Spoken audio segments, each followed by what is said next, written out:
you.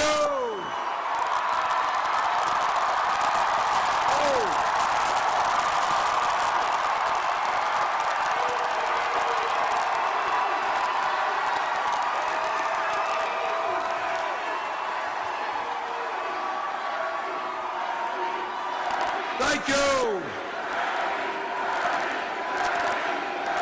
Thank you very much. Oklahoma City, thank you.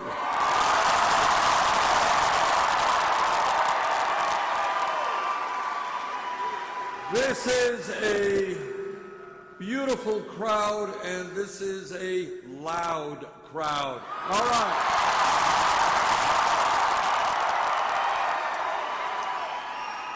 Let me thank Hannah Wolf and powwow dancers and horse thief. And let me thank Representative Mike Shelton and former Senator Connie Johnson for their very generous introductions. But mostly, let me thank all of you for being out this afternoon. This is a fantastic crowd.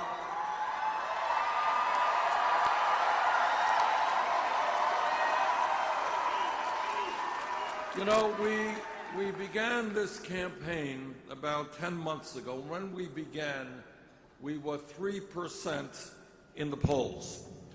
We were 50 or 60 points behind Secretary Clinton. We had no money, we had no political organization, and we were considered a fringe campaign.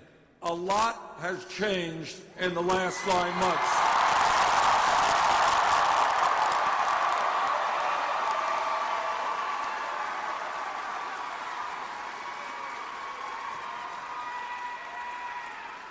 In a number of national polls, we are just a hair behind, and a few now have us in the lead.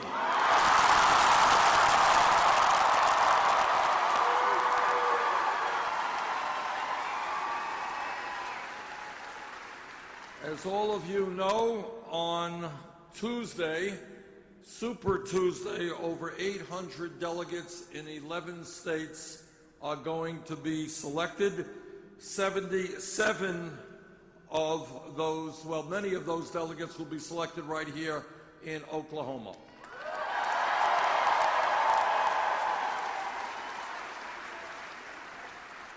And I hope very much you will be participating here in Oklahoma on Super Tuesday.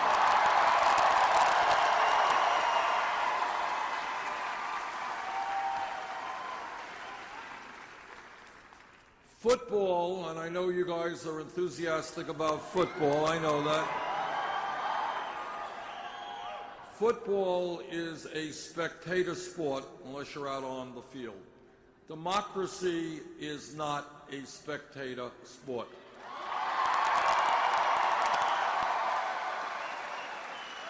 And when we talk about making a political revolution, what it means is that we're going to change the political culture of America. And what that means, and this is not easy stuff, this is pretty revolutionary stuff, is the millions of people, including many in Oklahoma, many in my own state of Vermont, who have given up on the political process. These are people who say, why should I vote? You know, I look at what goes on in Washington. These guys could care less about me. We talk about young people never having participated in the political process. What our job is to revitalize American democracy, to have one of the highest voter turnouts on earth rather than one of the lowest.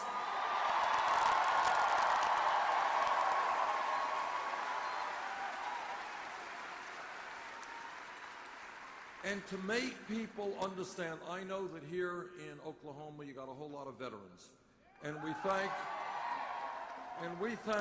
the veterans for putting their lives on the line to defend this country.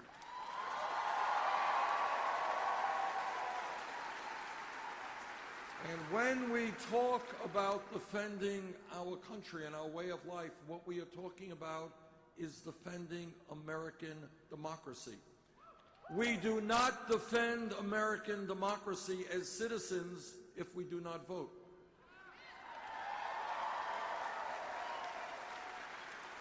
or if we do not think about and fight for those issues that are most important to us. I will tell you as a member of the Senate what happens when people don't vote and don't participate. Decisions will be made, but without your best interest at heart. Decisions will be made by lobbyists and campaign contributors who could care less about the people of Oklahoma.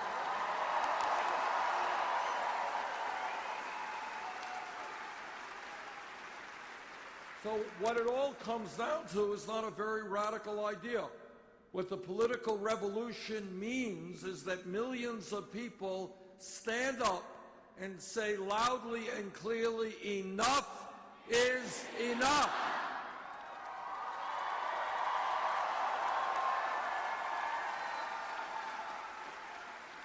And what that means, not a radical idea, is that instead of a handful of campaign contributors, billionaires controlling our government, we want a government that works for working families, not just the 1%.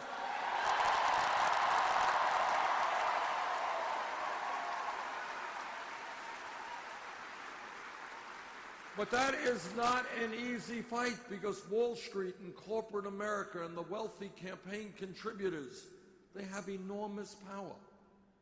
They would prefer that you don't vote. They would prefer that you not get involved in politics so they could continue to give tax breaks to billionaires and send our jobs to China and other low-wage countries. And our job is to tell them they will not continue to control this country. It belongs to all of us.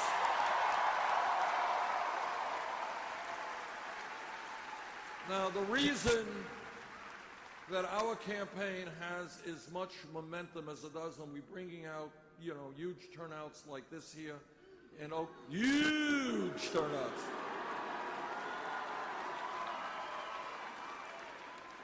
Is we're doing something very unusual.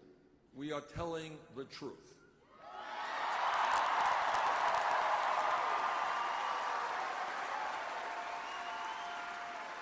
And sometimes the truth is not necessarily pleasant. But we as a nation cannot go forward unless we understand honestly and truthfully what is happening to us today. And that's what this campaign is about. And this campaign is gaining momentum because instead of listening to people who contribute to super PACs, to billionaires, we are listening to the American people, and we are listening to you.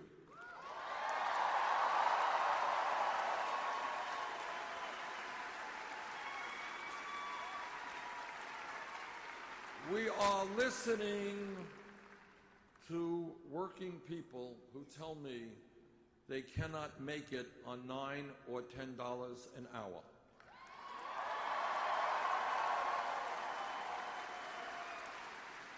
That they are working longer and longer hours, but they still do not have enough money to take care of their families. And that is why, together, we understand that the federal minimum wage of $7.25 an hour is a starvation wage. We're going to raise it to a living wage.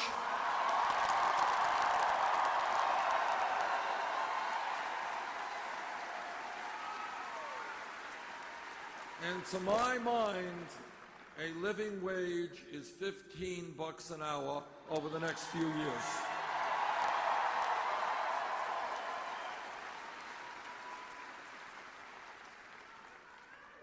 And we are listening to senior citizens, our parents and our grandparents.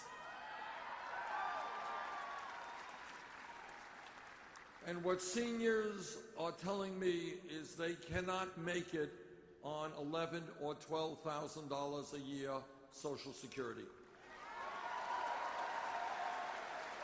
They cannot buy the medicine they need. They can't buy the food they need. They can't keep their homes warm. Now, my Republican colleagues running all over this country, and they are saying we have got to cut Social Security. We have got to cut benefits for disabled veterans. Now, I really don't know how anybody with a heart and a conscience can talk about cutting benefits for people getting $12,000 a year.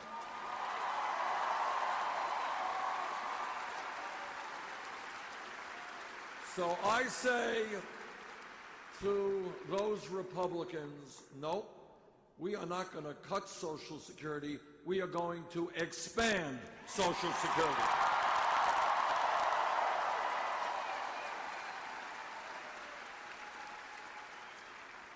And we are listening to veterans all over this country who tell us that they need quality health care and they need to get their benefits when they need them. And when you put your life on the line to defend this country, you are going to get the best health care that we can provide.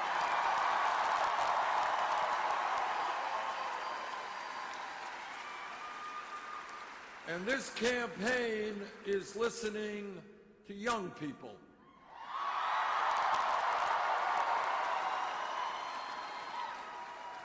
Some of whom are here today.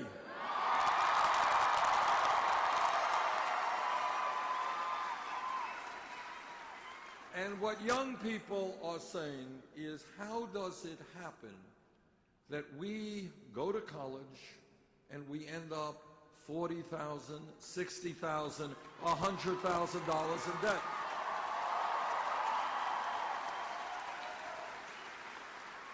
Now, what this campaign is about, and it's unique, it is asking the American people to think beyond the status quo, think outside of the box.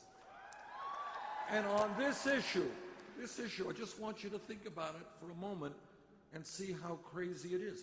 Everybody here knows we need the best educated workforce in the world.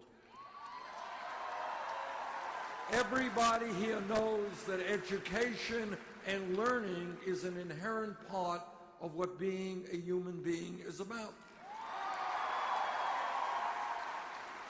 Why is it, therefore, that we punish millions of people for the crime of getting a higher education?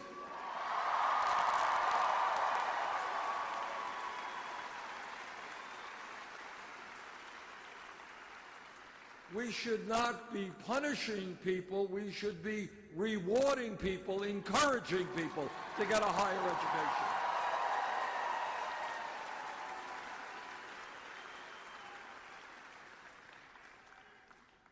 We are listening to women.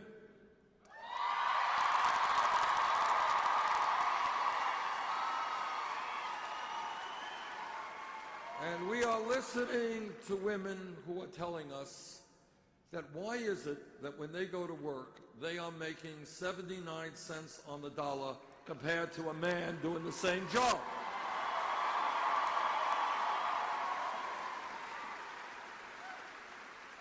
And you know what? There is no rational economic reason for that. It is just old-fashioned sexism.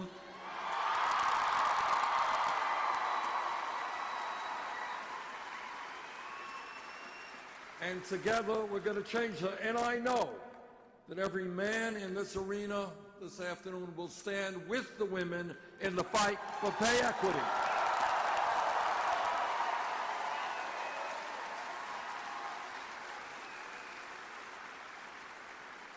Now, we are listening in this campaign to young parents, and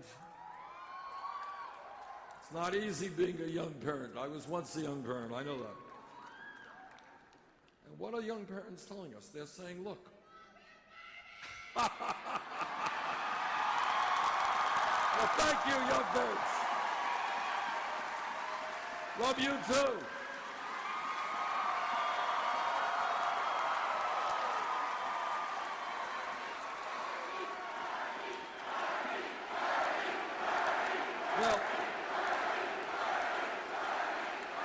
when I was saying we listened to young parents, it wasn't necessarily that they all loved me, but I do appreciate that. But this is what they are saying, and I want you all to think about this. Every psychologist who studies the issue knows that the most important years of human development are 0 to 4. Okay, that's it. That's how human beings are significantly shaped intellectually and emotionally. And yet all over this country, in my state, all over this country, working families, mom goes to work, dad goes to work, working families are finding it very difficult to get quality, affordable child care.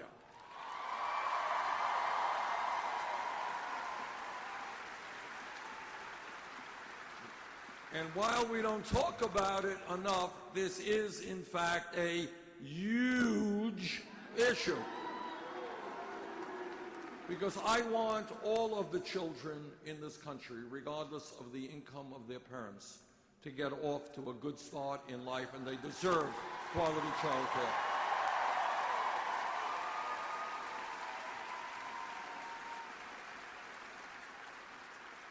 And this campaign is listening to our African American brothers and sisters.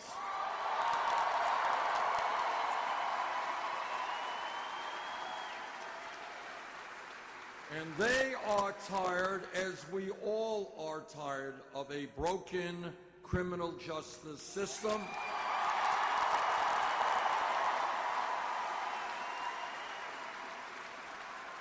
A system which has more people in jail than any other country on earth, largely African American, Latino, and Native American. And they are tired, as we are all tired, of seeing unarmed African Americans shot and killed while being apprenticed.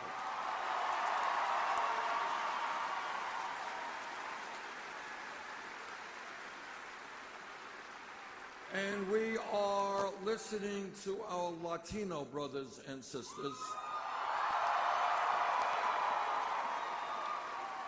who no longer want to live in the shadows, who want to see comprehensive immigration reform and a path towards citizenship.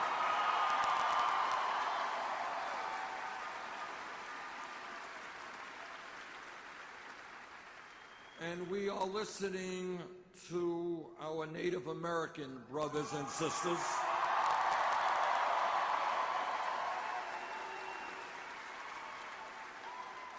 people who throughout the history of this country, and we have to be frank about this, have been shamefully treated and today are living with horrendous levels of poverty, inadequate education, inadequate health care.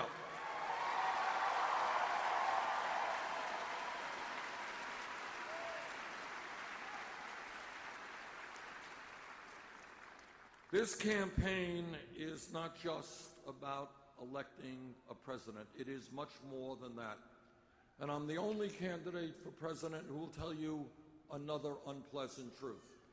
And that is that no president, not Bernie Sanders, not anybody else, can alone do what has to be done to rebuild our disappearing middle class.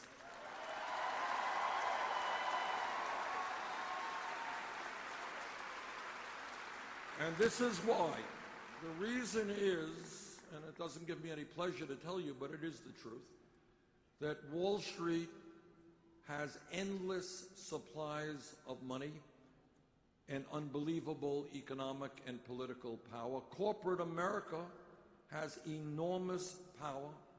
They will shut down a plant in Oklahoma tomorrow and move to China if they can make $5 additional profit.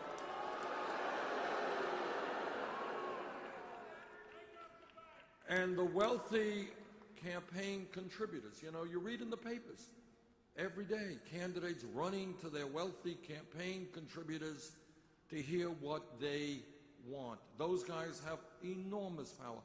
I work in the United States Senate, and day after day you see legislation coming forward in terms of what billionaires want, not what working families want.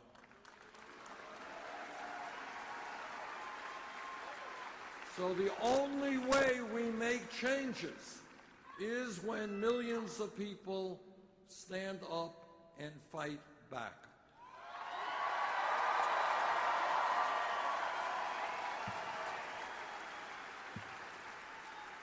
And that is not a new idea.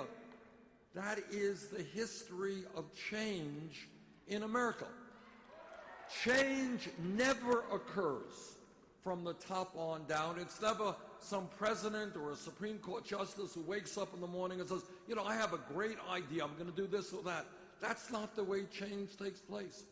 Real change always takes place when millions of people say the status quo is not acceptable, there must be change.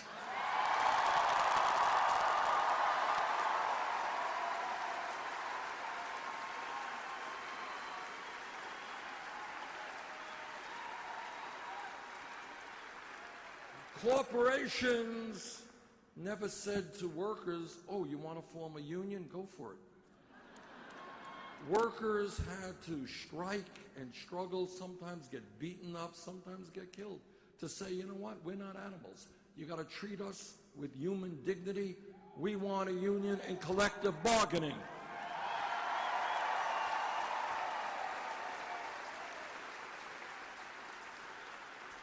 Progress in civil rights took place because millions of African Americans and their white allies said, you know what, in this country we will not tolerate segregation and racism and bigotry.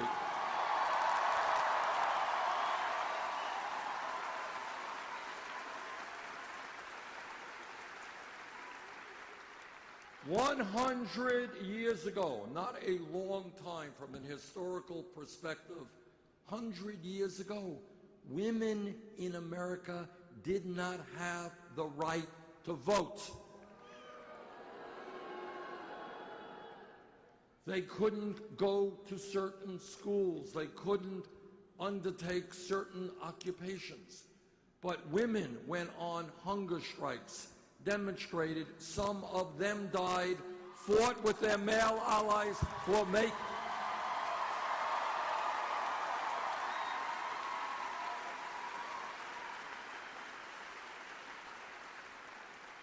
demanded that women in America would not be treated as second-class citizens. That's how change takes place. If we were in this room 10 years ago, which from an historical perspective is no time at all, and somebody here jumped up and said, you know, I think that in 2015, the Supreme Court will make gay marriage legal in 50 states in this country.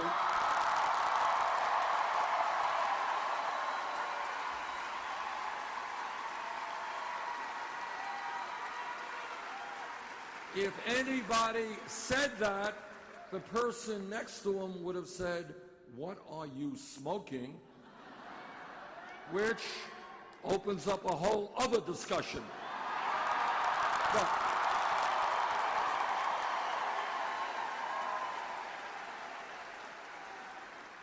But that change took place because gay activists, along with their straight brothers and sisters, said that in America, people should have the right to love whoever they want, regardless of their gender.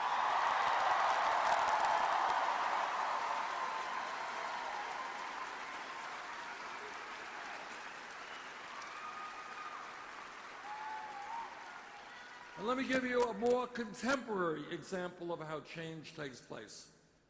We were here 5 years ago, and somebody said, you know, I think we should raise the minimum wage to $15 an hour. Somebody else would have said, $15 an hour?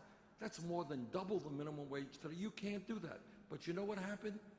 All across this country, fast food workers, the people in McDonald's and Burger King and Wendy, they went out on strike. They demonstrated. And then you know what happened? Cities like Seattle and San Francisco and Los Angeles and New York,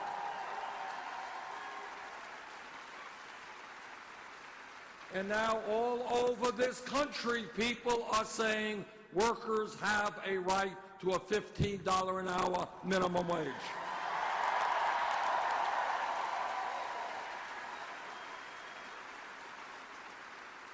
That's how change takes place. Change takes place when people stand up and fight back. That is the history of America, and that is where we are today.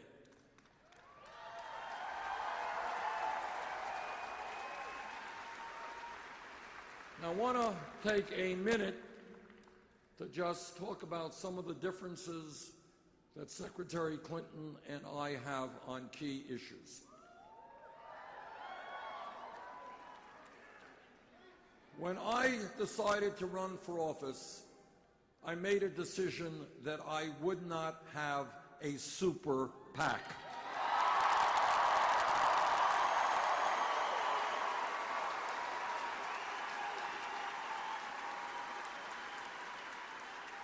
I do not represent billionaires or corporate America or Wall Street. I don't want their money.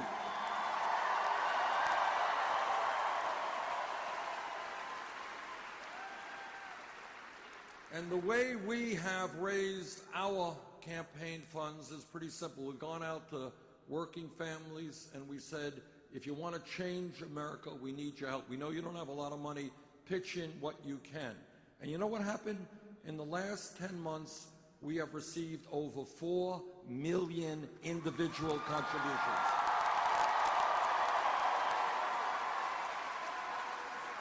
That is more contributions than any candidate in the history of this country at this point in an election.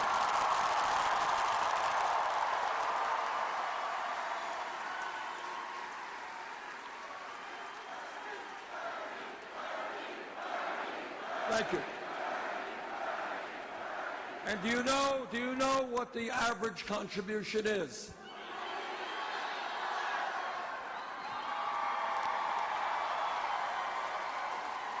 It's $27. You're right. Now, you know what is revolutionary about this? And this is truly revolutionary. If you go and you watch TV and you hear all these pundits, what they will say, the only way you can raise money is by begging billionaires and Wall Street for money. That's the only. We have shown that if you're prepared to stand up for working families will stand with us.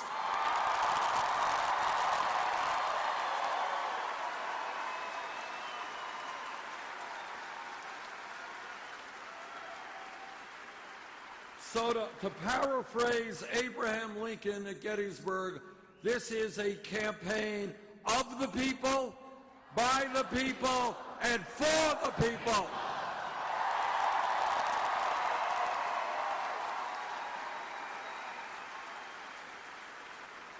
Now, that is how we raise our campaign funds. Secretary Clinton does it a little bit differently. She has a super PAC, actually more than one. The last report was their super PAC raised $25 million from special interest, $15 million from Wall Street alone. And Secretary Clinton has given some speeches to Wall Street where she's paid over $200,000 a speech. Now, I think, this is what I think, if you're going to get paid $200,000 for a speech, must be a pretty damn good speech. And if it's such a good speech, you got to release the transcripts. Let everybody see it.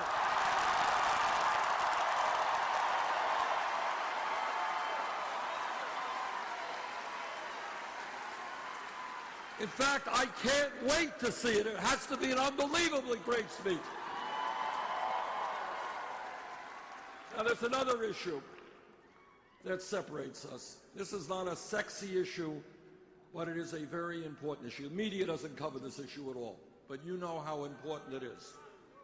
And we'll talk about the media later. Okay. It is the issue of the impact of disastrous trade agreements. Are you all familiar with NAFTA and CAFTA, permanent normal trade? Here's a story. Back in the early 1990s, when I was elected to Congress, I worked very hard, was on picket lines in opposition to NAFTA, North American Free Trade Agreement.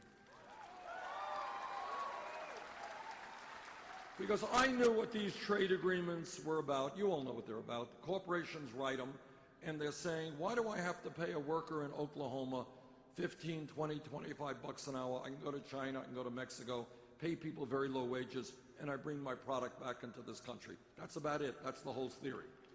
And that's what's happening. That's right. Since 2001, we have lost 60,000 factories in this country, millions of decent-paying jobs. Here's a story.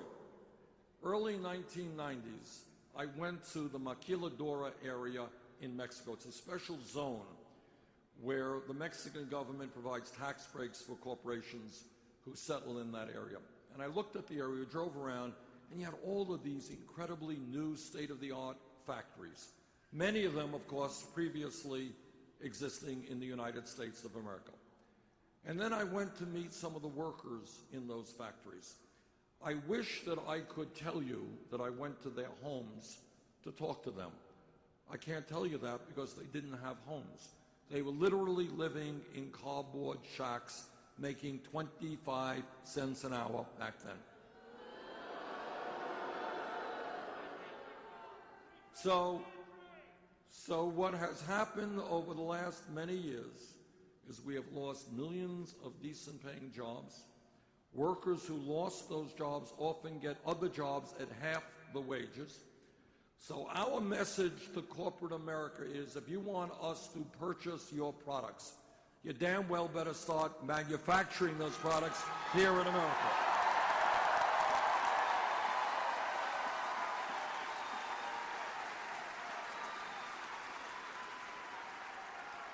I led the opposition to NAFTA, helped lead the opposition to NAFTA, helped lead the opposition to PN, permanent normal trade relations with China. Secretary Clinton supported both of those agreements. Everybody knows that foreign policy impacts every single one of us.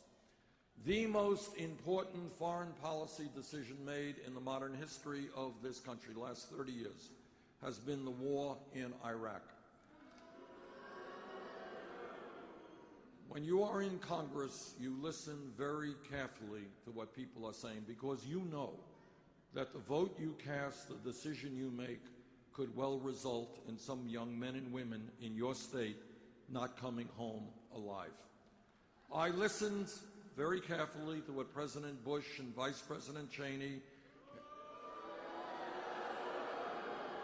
I listened to what they had to say. I didn't believe what they had to say.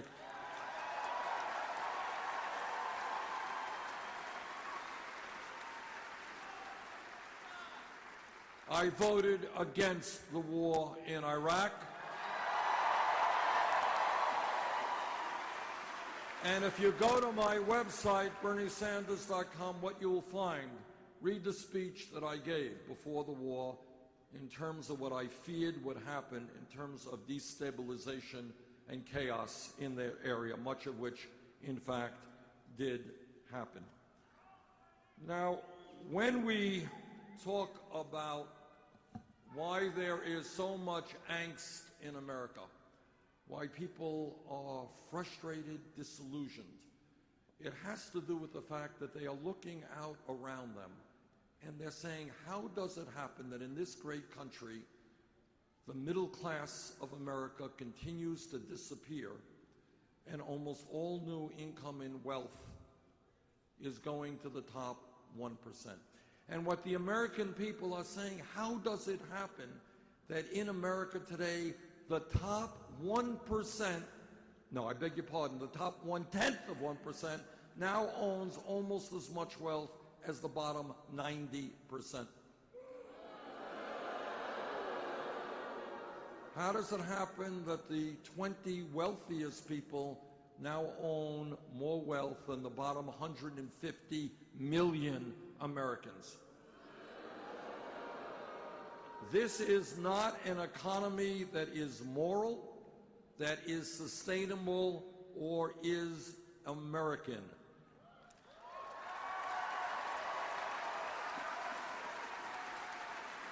Are you ready for a radical idea?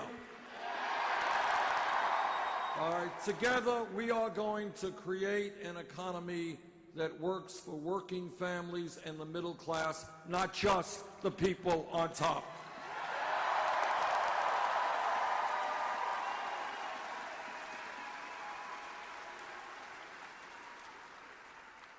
Today in America, real unemployment is not 5% if you include those people who have given up looking for work and those people who are working part-time when they want to work full-time.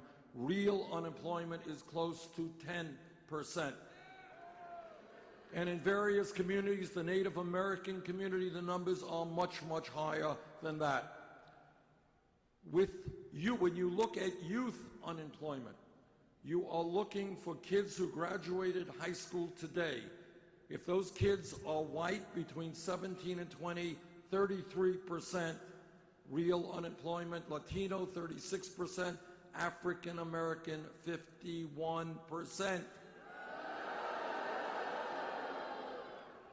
And if anybody here thinks that that very high rate of youth unemployment is not directly connected to another American tragedy, and that tragedy is we have 2.2 million people in jail. We spend $80 billion a year locking up fellow Americans. So here is radical idea number 2. You ready? We are going to invest for our young people in education and jobs.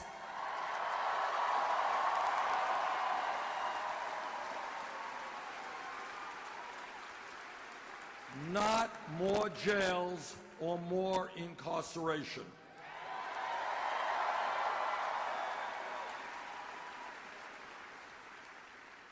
And when we talk about jobs, it seems to me that when real unemployment for working people is close to 10%, when youth unemployment is off the charts, we need a massive federal jobs program to put our people back to work.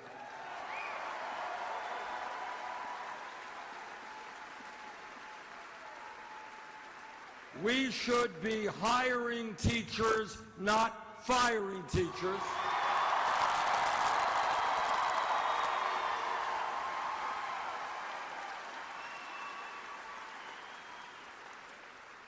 A few days ago, I was in Flint, Michigan, and I'm not even going to relate to you what I heard because it is so very disturbing. I mean, to hear about children who are being poisoned by the water that they have drank for the last several years, and seeing parents telling me, now can you imagine being a parent and seeing the intellectual capabilities of your own child decline significantly over a 2-year period? It is hard to believe. It is unspeakable, unspeakable. And it is not only their water system, it's their educational system, it's their healthcare system. And as I listened to what the people said, I was thinking, am I in the United States of America in the year 2016? Or is this some struggling, impoverished third world country? I could not believe it. It is criminal. But it is not just Flint, Michigan. All over our country, in my own state, we have bridges in disrepair, roads in disrepair, wastewater plants, water systems. We have a rail system in America. We used to lead the world, no longer. Airports, levees, dams. We need to rebuild our crumbling infrastructure.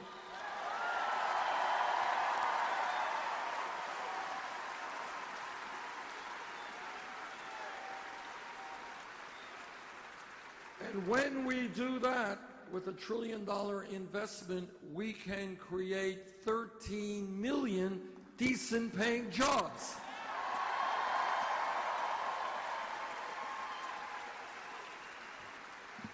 Well, people say, you know, Bernie, that's a great idea. Our infrastructure is crumbling.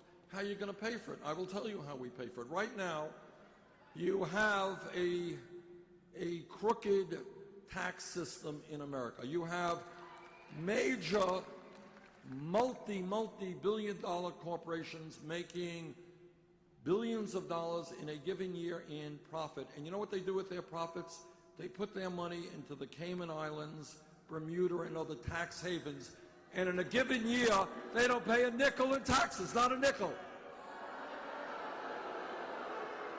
Well, what we're going to do is end that loophole, which is costing us about $100 billion a year.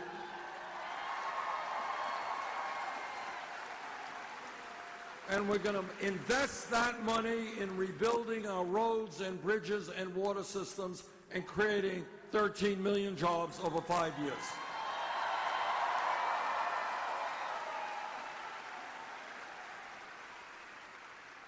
Now, all over this country, you're seeing Republican candidates running all over the place, and they talk about family values. You ever hear Republicans talk about family values?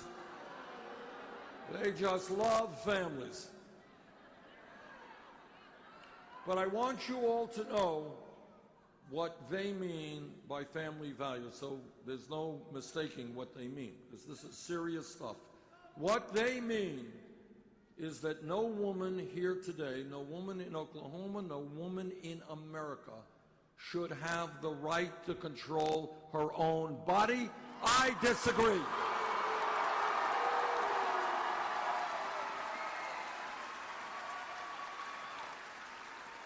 What they mean is that the federal government should defund Planned Parenthood. I believe we should expand funding. What they mean by family values is that our gay brothers and sisters should not have the right to be married. I disagree.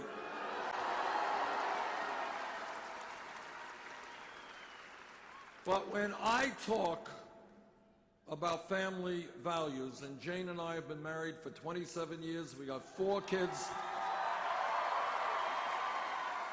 We have 4 kids, 7 beautiful grandchildren, who I miss very much, haven't seen much of them lately. But when we talk about family values, we talk about ending the international embarrassment of the United States being the only major country on earth not to guarantee paid family and medical leave.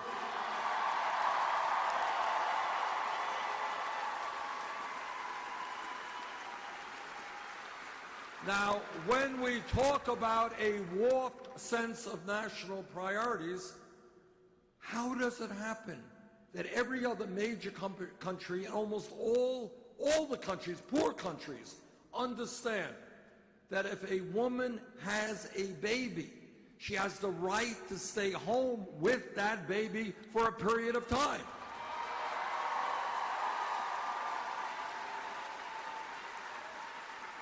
Right now in Oklahoma or Vermont or any place else in this country, woman has a baby today, she's working class, she's low income, she will be forced to go back to work a week or 2 weeks after giving birth because she needs to bring in the income to take care of her family.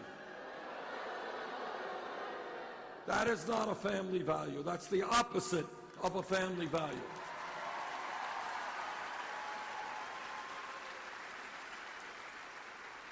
And that is why we are going to pass legislation right now in the Senate and the House, 3 months paid family and medical leave.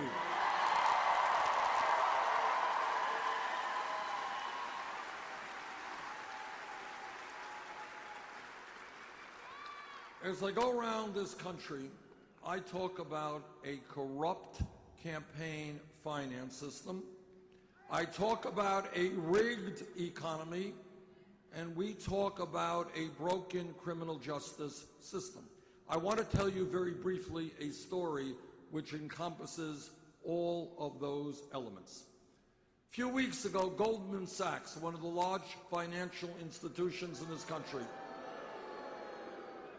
one of the institutions who is responsible for the Wall Street crash, which led to the worst economic recession since the Great Depression, a recession that cost millions of people their homes, their jobs, and their life savings. Goldman Sachs, a few weeks ago, reached a settlement with the U.S. government. They paid the government $5 billion. Now, why did they do that? They did that because, obviously, they were selling worthless packages of subprime mortgage loans, ripping off the American people. They paid a $5 billion settlement. Now, what does that tell you? It tells you that on Wall Street, you have financial institution after financial institution who are based on fraud. These are not honest businesses. They're fraudulent. Number two, this is what political power is about. Over the years, Goldman Sachs and other Wall Street firms have made many millions of dollars in campaign contributions to politicians they think will help them. That is a corrupt campaign finance system. Three, you got a revolving door. You all know what a revolving door is? What it is that people from Wall Street or corporate America take a leave from their jobs, go to work for the government, do Wall Street's work while in the government, then go back to Wall Street. In the last 25 years alone, Goldman Sachs has placed 2 people as secretaries of the Treasury, one under a Democratic administration, one under a Republican administration. Fourth, and maybe the issue that really galls the American people. Some kid gets picked up today in Oklahoma or Vermont for possessing marijuana. That kid will have a police record for his entire life.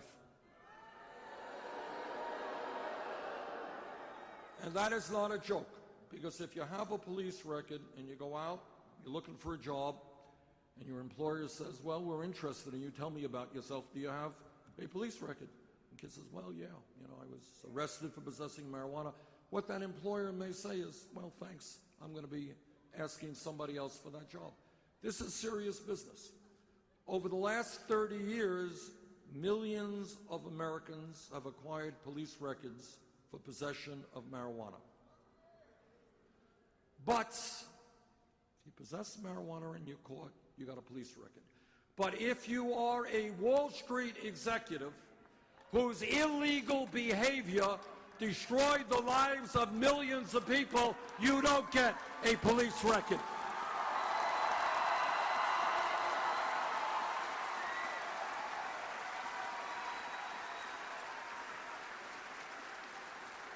Quite the contrary. As often as not, you get a raise in your compensation. So together, what we are going to do is bring back justice to the criminal justice system.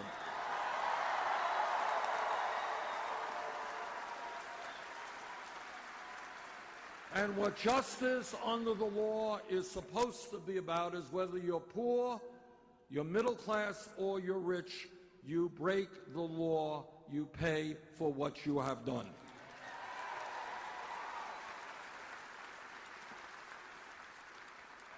And in order to deal with a corrupt campaign finance system which is undermining American democracy, together we are going to overturn this disastrous Citizens United Supreme Court decision.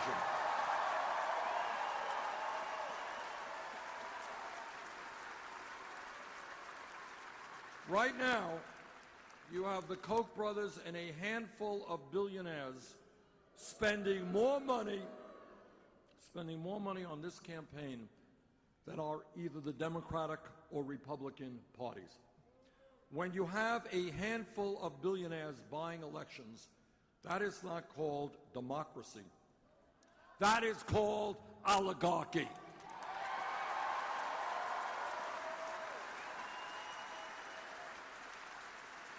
And together we are going to change that.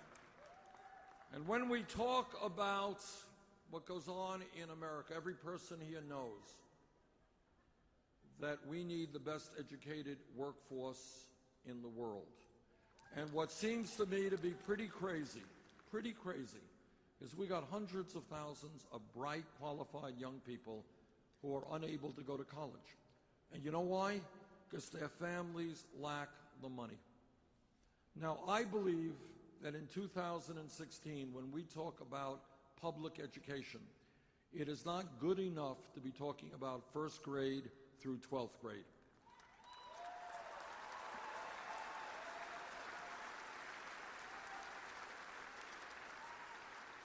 The truth is that today a college degree in many respects is the equivalent of what a high school degree was 50 or 60 years ago.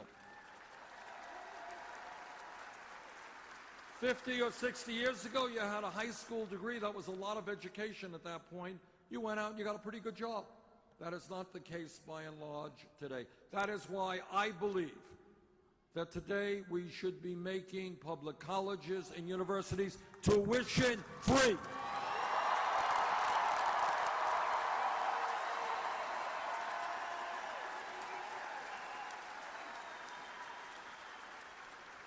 This is not a radical idea. It exists in Germany. It exists in Scandinavia. In fact, I was in a meeting last year, and I was making the point that in Scandinavia, college education is free. And then some guy jumped up and said, "No, Senator, you're wrong. It's not free." I said, "Oh, really?" He said, "No, they actually pay us to go to college." So what's the point? The point is that smart governments understand that young people are the future of the nation. And that our job is to make sure that you get the best education that you can and not come out of school burdened for decades with heavy student debt.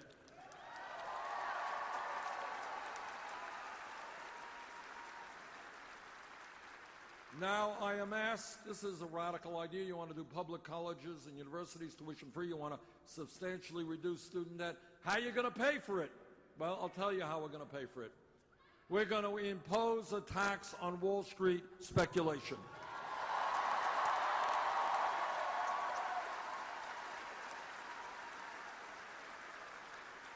When Wall Street's illegal behavior nearly destroyed our economy, Congress bailed them out. Now it is Wall Street's time to help the middle class of this country.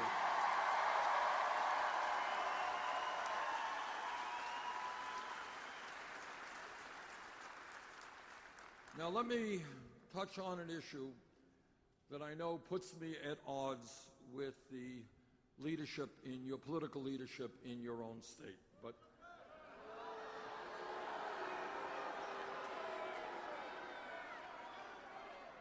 okay, now I'm a member of both the Environmental Committee and the Energy Committee.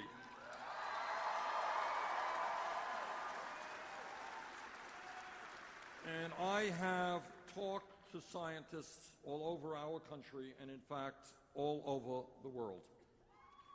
And what the scientists say virtually unanimously is that climate change is real.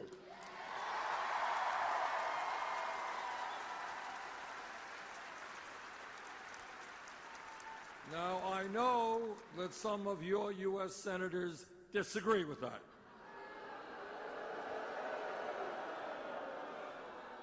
But it is not just me, and this is the point. It's not just me saying that. It is virtually the entire scientific community worldwide. And what the scientists are also saying, and this is heavy-duty stuff, what they are saying is that we have a short window of opportunity to transform our energy system away from fossil fuel to energy efficiency and sustainable energy.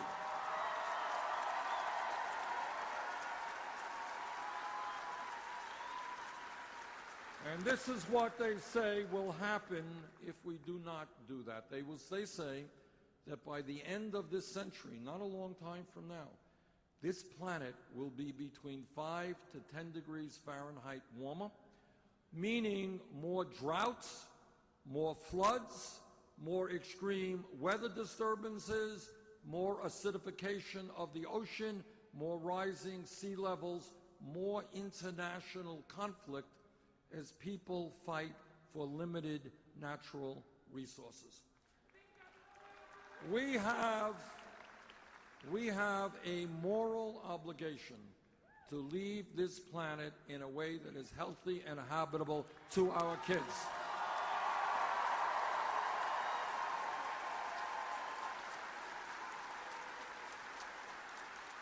And if elected president, I intend to work with China, Russia, India, countries all over the world to make that happen.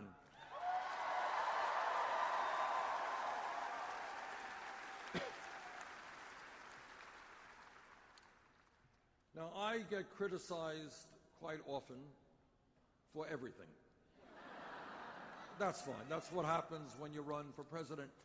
But I am criticized for saying that maybe in America we might want to do what every other major country does, and that is guarantee health care to all people as a right.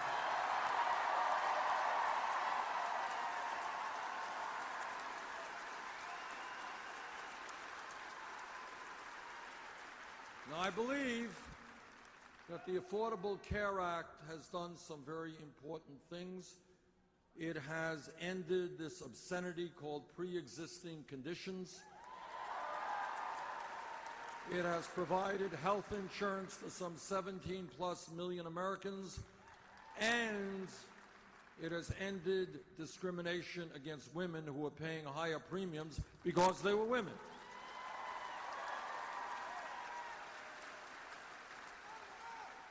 But nonetheless, today 29 million people have no health insurance.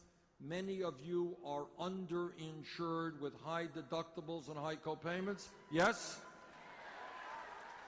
And we outrageously pay by far the highest prices in the world for prescription drugs to an industry which is ripping us off right and left.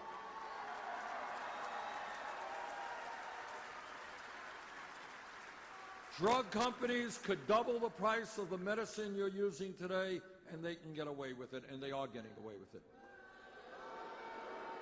Now, when you have so many people uninsured, underinsured, we're getting ripped off by the drug companies, and when we end up paying far more per capita for health care than any other country on earth, all of which, major countries, guarantee health care to all of their people, you know what I think? I think that we should conclude that health care is a right of all people, not a privilege.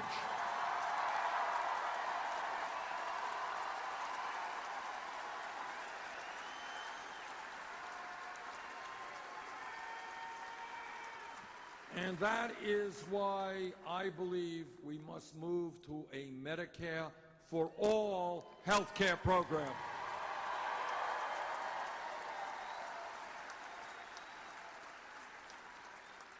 Now, I'm going to need your help here in Oklahoma on Tuesday. I'm going to need your help to win the Democratic nomination.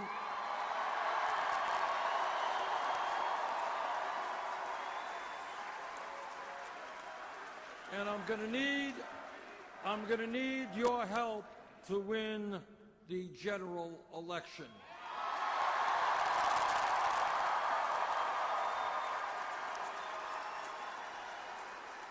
And there would be nothing that would give me more pleasure than to defeat Donald Trump.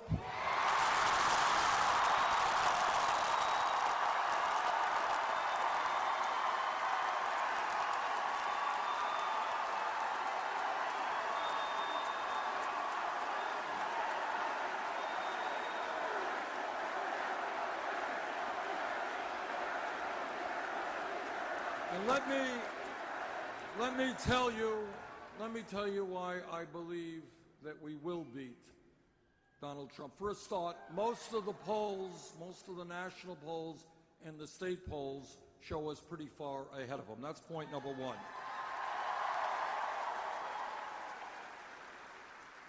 But also, the American people do not believe, as Trump does, that we should give hundreds of billions of dollars in tax breaks to billionaire families like his.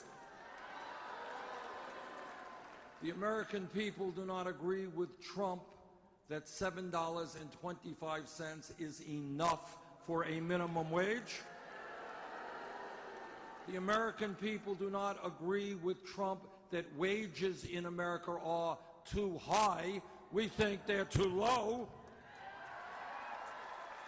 And while Donald Trump is, of course, the greatest, smartest, and best person in the history of the world, according to Donald Trump, and of course he is one of the great scientists in the history of the world, we do not agree with Donald Trump that climate change is a hoax brought to us by the Chinese. You see, and that really shocked me, because I thought that if Trump thought climate change was a hoax, he would have thought it was brought to us by the Mexicans or the Muslims, not the Chinese.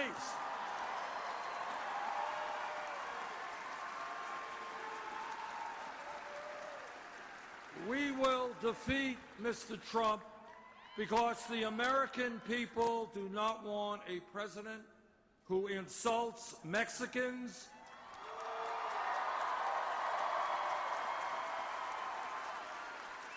who insults Muslims, women, African Americans,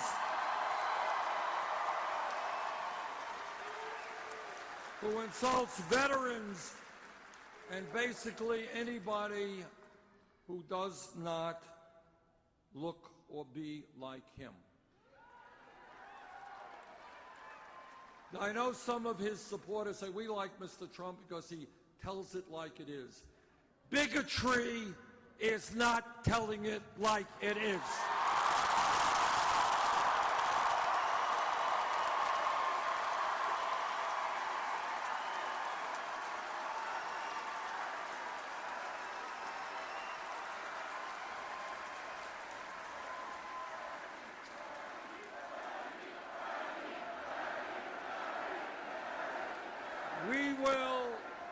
We will win because bringing people together trumps divisiveness.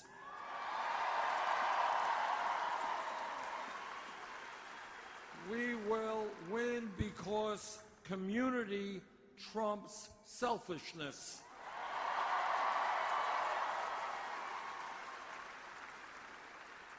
And most importantly, we will win because love trumps hatred.